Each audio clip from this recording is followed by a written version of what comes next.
حضرت عثمان حضرت صدیق اکبر کی دعوت سے دامن اسلام میں داخل ہوتے ہیں۔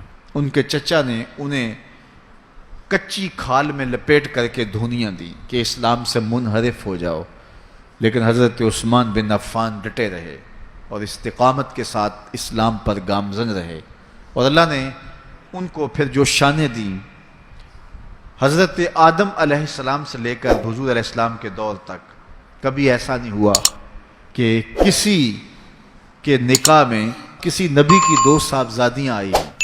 یہ اعزاز صرف حضرت عثمان غنی کو نصیب ہوا رضی اللہ تعالی عنہ۔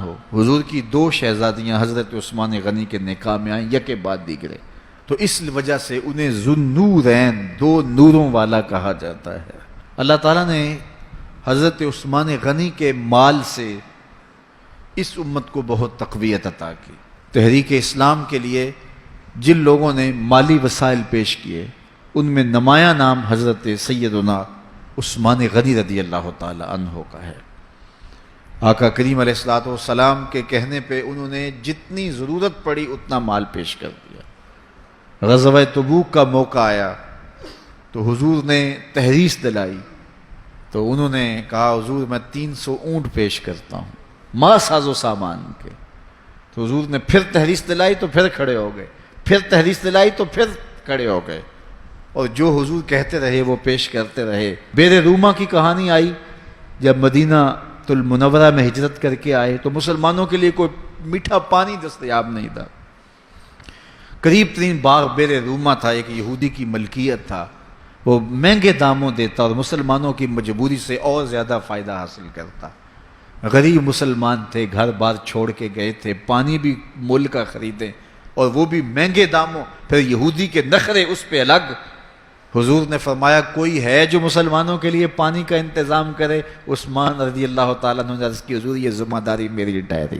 بیر روما آج بھی وقف ہے، اور اس کی جتنی بھی جائیداد ہے، املاک ہے، اور ارد گرد جو مزرعہ ہے، باغات ہیں، باقاعدہ آج بھی حضرت عثمان غنی کے نام کا بینک میں اکاؤنٹ کھلا ہوا ہے، اور اس کی ساری کمائی ان کے نام جمع ہوتی ہے اور پھر نیکی کے کاموں کے اندر صرف ہوتی ہے۔ عثمان غنی کا وہ وقف آج بھی جاری ہے اور اس سے دنیا آج بھی فیض پا رہی ہے۔ مسجد نبوی میں جب لوگوں کا ہجوم بڑھا تو حضور نے فرمایا کہ کون ہے اس کی توسیع کرے؟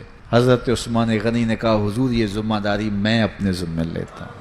تو راہ خدا میں خرچ کرنے کی بابت آئی تو عثمان کا انداز ہی نرالا تھا، اور پھر حیا جو ان کا ایک ایسی پہچان ہے کہ جو ان کی نمایاں شان ہے۔